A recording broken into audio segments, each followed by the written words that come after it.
forestal es una operación silvicultural que se inicia con la planificación de las diferentes etapas del mismo. Se clasifica en 4 etapas. La primera es el corte de los árboles, la segunda es la extracción de los fustes. Cuando hago referencia a los fustes, estoy refiriendo a los troncos de los árboles. La tercera es el troceo y apilado, y por último, como tal, el transporte.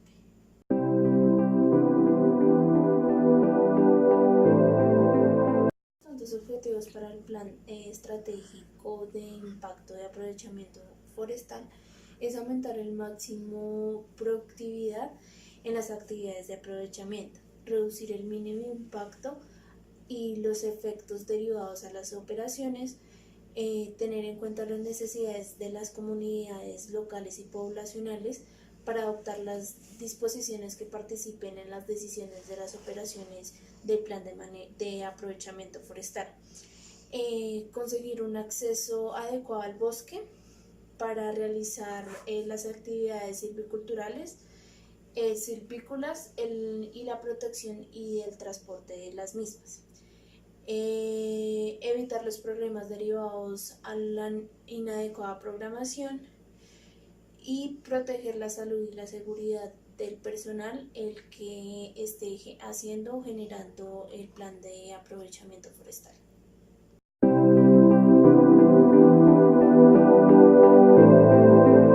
Participan en un plan de manejo forestal o plan de aprovechamiento forestal. Son todas las autoridades competentes que dan la aprobación de este plan de aprovechamiento.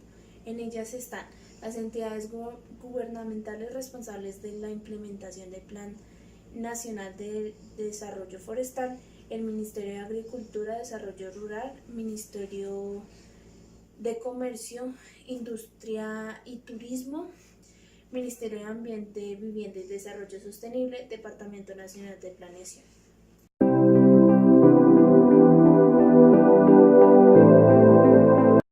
El aprovechamiento forestal se divide en 3 según el decreto 1791 de 1996, que son en aprovechamiento forestal y aprovechamiento sostenible.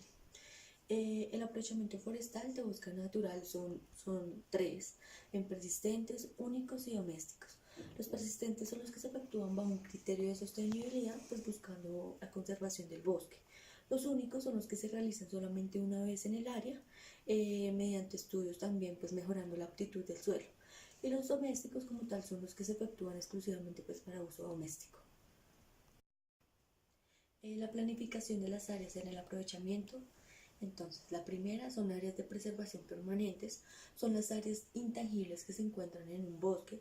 Cuando hago referencia a estas son, los cuerpos de aguas que se encuentran en el bosque y los lugares de pronto que tengan la reproducción de la fauna. Áreas inaccesibles para la explotación son las áreas que no se consideran aptas para el aprovechamiento forestal. Las áreas de explotación son las áreas netas para afectar el aprovechamiento forestal. Por último, son las zonas de refugio, que son áreas que se buscan reducir el impacto que se tenga sobre la fauna, especialmente en aves y mamíferos. Extracción de impacto reducido. Este consiste en la ejecución de operaciones de explotación madera que son planeadas de forma intensiva y cuidadosamente para controlar como fin y minimizar su impacto ambiental en los rodales y los suelos forestales. El EIR comprende una serie de medidas de prácticas en las que se destacan las siguientes: un inventario forestal y el cartográfico de árboles aprovechables previo a la extracción, la planificación de caminos, trochas de arrastre y cargaderos previo a la tala para minimizar los daños causados al suelo, proteger los ríos y los cauces que están alrededor de ello, el corte de trepadores previo a la corta en áreas con densidad.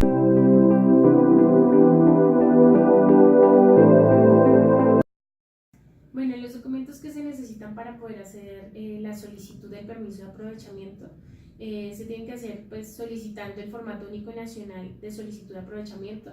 Luego se tiene que presentar el certificado de existencia y representación legal en caso de que sean personas jurídicas. Para personas naturales se tiene que presentar la cédula.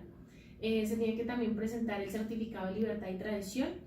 Adicional a eso se tiene que presentar un documento en donde se especifique como tal las actividades que se van a ejecutar dentro del predio.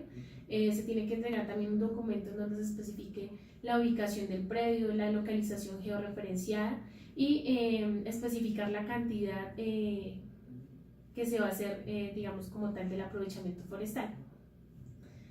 Luego iniciamos como tal con una estructura general de un sistema de aprovechamiento. Este inicia con una planificación en donde nos da como esos lineamientos del paso a paso que se deben tener en cuenta en cada una de las etapas del aprovechamiento forestal.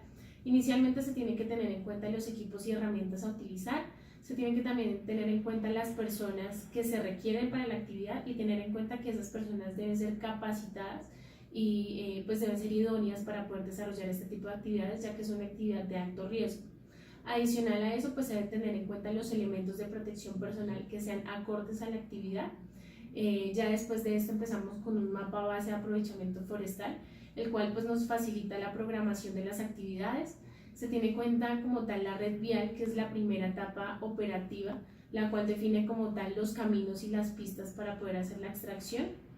Ya después se tiene en cuenta las pistas de arrastre, que es donde esta actividad se tiene que hacer antes de iniciar como tal la corta, ¿sí? Porque son, digamos que las pistas establecidas para poder hacer nuevamente, o sea, lo que les decía anteriormente, la extracción de la madera. Para hacer estas pistas o para definir estas pistas de arrastre, se deben tener en cuenta lo que son el tipo de raleo, la concentración de la madera, la forma del terreno y la dirección del arrastre. Cuando les digo que la dirección del arrastre es porque la pista de extracción se tiene que hacer en cuenta con referente a la pendiente que tiene el terreno, ¿sí? Al igual que se tiene que hacer al mismo ancho del método de extracción que se va a utilizar, bien sea por medio de vehículos o si se hace manual o por medio de animales.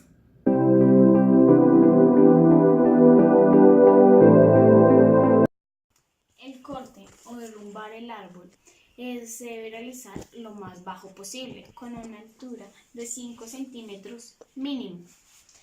Debe tener un corte ovículo y un corte horizontal. Se controla la seguridad donde no haya ninguna persona 2 veces la altura del árbol sobre la zona. Se debe tener 2 vías de escape. En las vías de escape se debe tener en cuenta la dirección de la caída natural, dependiendo de la inclinación o la ramificación del árbol, la distribución de las ramas. La dirección del viento también influye mucho en esta tala, o si no, los obstáculos del árbol remitentes que se vayan a dejar en esta zona. Tenemos el derrame y el descope. Consiste en eliminar las ramas con la motosierra que se encuentran en el tronco se encuentra con la técnica de palanca y péndulo. En la parte de palanca encontramos y en la parte de péndulo es una forma así. Ya depende de la persona que esté utilizando la motosierra y la facilidad para esa persona.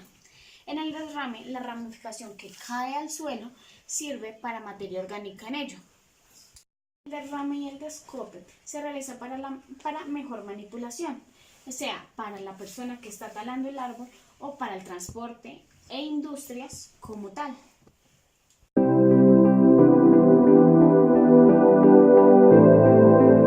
Prácticas de recomendación para sacar madera se hace con tractor agrícola y forma natural. En el tractor agrícola se necesitan sitios y caminos amplios donde no afecten los árboles que se dejan en pie. En la forma natural se utilizan los bueyes para realizar distancias aproximadamente de 75 a 100 metros de distancia desde el punto de la tala de árbol hasta el punto de partida del camión para las industrias.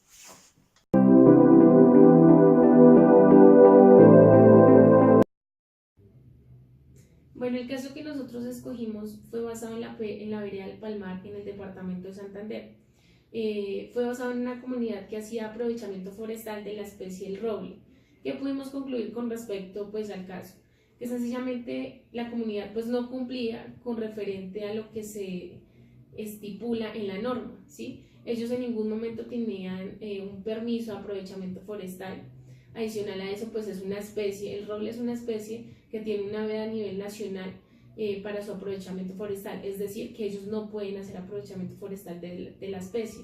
Teniendo en cuenta, pues ellos tampoco tenían ningún procedimiento establecido para poder hacer el aprovechamiento forestal, es decir, no tenían contemplado el tema de la extracción de la madera, el tema del transporte, el tema de la regeneración de la misma especie y asimismo el tema de los impactos que éste iba a generar como tal. Para este caso se tuvo en cuenta la resolución 0316 de 1974, la cual establece por primera vez la veda a nivel nacional para el aprovechamiento forestal de esta especie, teniendo en cuenta que esta resolución creó ciertas excepciones para algunos municipios. Después sale la resolución 1408 de 1975, la cual hace una modificación a la anterior resolución, pero esta levanta como tal la veda para algunos municipios, ¿sí? Después sale la resolución 096 del 2006, la cual pone un alto como tal al aprovechamiento forestal de esta especie y ya establece en todo el territorio nacional por un tiempo indefinido el aprovechamiento o establece, perdón, la veda para el aprovechamiento forestal de esta especie. Esto debido a que la especie del roble es una especie que tenía una gran extensión a nivel nacional, pero debido a su aprovechamiento, su extensión así mismo fue reduciéndose. Entonces por eso se establece como tal el cuidado de esta especie para evitar su aprovechamiento como tal y asimismo evitar que esta especie se pierda.